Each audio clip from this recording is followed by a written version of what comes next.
Yo, what it do, YouTube? It's your boy Gento. This is a very serious topic, and this is not going to be like any other vlogs that we ever done. And before we get any further, the topic, freedom of speech. Now, before we even get deep into this, I know there's going to be one troll out there saying freedom of speech. Where was Donald Sterling's freedom of speech? But that's different. That is 1000% different, and if you believe that he's covered by freedom of speech, then this is where we don't connect. We don't see eye to eye. Let's start with what's been going on in the media. Starting with Tony Dungy, former coach, and his comments. All he said was he wouldn't draft Michael Sam. We all know who Michael Sam was, or I should say Michael Sam is. And we all know who he is, and that's the thing. We all know Michael Sam not because he's the player that he is. We all know Michael Sam for being a gay football player. Now, for what I know, Tony Dungy isn't homophobic. He never said he hated homosexual people. He never said that.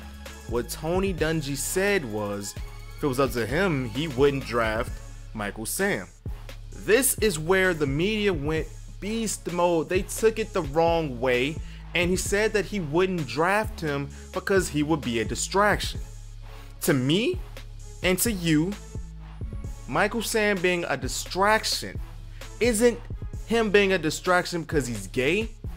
In the NFL, I'm pretty sure 99.9% of the players are mature enough to handle a homosexual player in the locker room. So, I don't know why. I don't know how. I really don't understand what the media was thinking when they tried to just scramble up Tony Dungy's thought process into turning him into a homophobe, I guess. But he didn't mean it that way. We all know that he meant that Michael Sam would be a distraction because when they're out there on the field practicing plays or just trying to scrimmage or anything, the media is going to be there because of Michael Sam. The media is going to be all over whichever team because of Michael Sam. He went in the 7th round. He was like 248th. So obviously, there was more than just Tony Dungy that didn't want to pick him up. I can't speak for them. I can't speak for the coaches and the organizations that just decided not to pick him up. But obviously, if he didn't go pick 1, he didn't go pick 2, he went like pick 248th. So there was plenty of people that didn't want to pick him up. Tony Dungy just so happened to be the one to speak his mind. And he got a lot of heat because of that. And that's where things are crazy. I'm not homophobic, I should say. I don't have any problems with homosexuals. I don't. Tony Dungy, I can't really speak for him, but from his statement, does not sound homophobic at all. Now, you in the comments down below, you can let me know what you think. Maybe there's more to the story. Maybe there's some hidden clues that I'm missing. Now, let's get into this. Recently, Ray Rice, he got in trouble with the law. He beat his wife, and he got suspended for 2 games. And he did get a hefty fine because of that. But what we really want to get into, Stephen A. Smith on ESPN First Take. I love ESPN First Take, mainly because of Stephen A. Smith. Not being biased whatsoever. But he was another victim of freedom of speech. I might even get into some trouble because of freedom of speech, and that's cool. That's really cool. Now let's get back into this. Stephen A. Smith, what he said exactly: no man should ever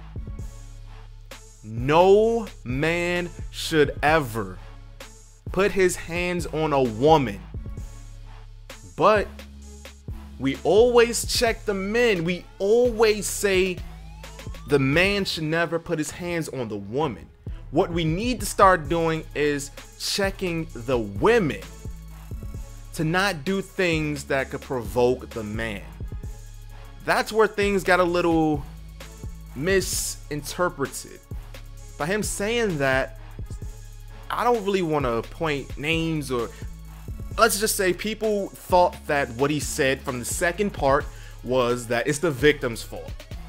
That's not true. I wouldn't say it's 1000% the woman's fault that they get hit. No, what he meant was men should never put their hands on women, but what the women would do things that will lead the guy up into the point where he has no choice, or he's just holding it in for so long and he just wants to.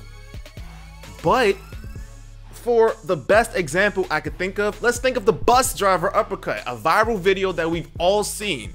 The bus driver uppercut. We all seen the entire clip. Now, let's just say, for example, what if the argument going on, right, and the woman decided to say, you know what, I'm done, I'm sitting down. If the woman would have said, whatever, I'm sitting down, or I don't even want to argue with you because you're just an employee. What if I just call Metro or whoever company you're with and get you fired? There would never be an uppercut. She took a different route. She got into the guy's face, yelled at him, cursed him out, called him names, dropped the N-bomb, just went ballistic, and then ended up putting her hands on him. She swung on him. I'm still not saying that that gives you a clear path to just swing back. No. I'm saying that what Stephen A. Smith meant was it could be avoided. And if it could be avoided, please take the route. That's it. That's what he meant by, that's what he meant. I only used the bus driver uppercut because that was a video where I'm pretty sure everybody has seen. It was a viral video, and not saying it was really her fault, but it could have been prevented. The whole situation, the whole video could have been prevented. That's it. Stephen A. Smith was suspended for a week for his statements. That's where you just have to say, wow, are you serious? Are you serious? Now, let's go back to the Donald Sterling situation. Now, Donald Sterling, I would not say he is protected. Why? Because what he said was hate related. Tony Dungy did not say anything out of his mouth hate related. Stephen A. Smith did not say anything out of his mouth hate related. So that's the difference. Neither one of these people said, Tony Dungy did not say, I do not like, I hate. He did not say that. Stephen A. Smith didn't say, well, if she gets out of line, hit her with a bop, bop. No, he didn't say that. He didn't say any of that. That's the difference. Now, I'm going to leave this at that. In the comments down below, feel free to leave your feedback. Feel free to just let me know what you think. What are your thoughts on freedom of speech, especially in the media? Thanks for watching.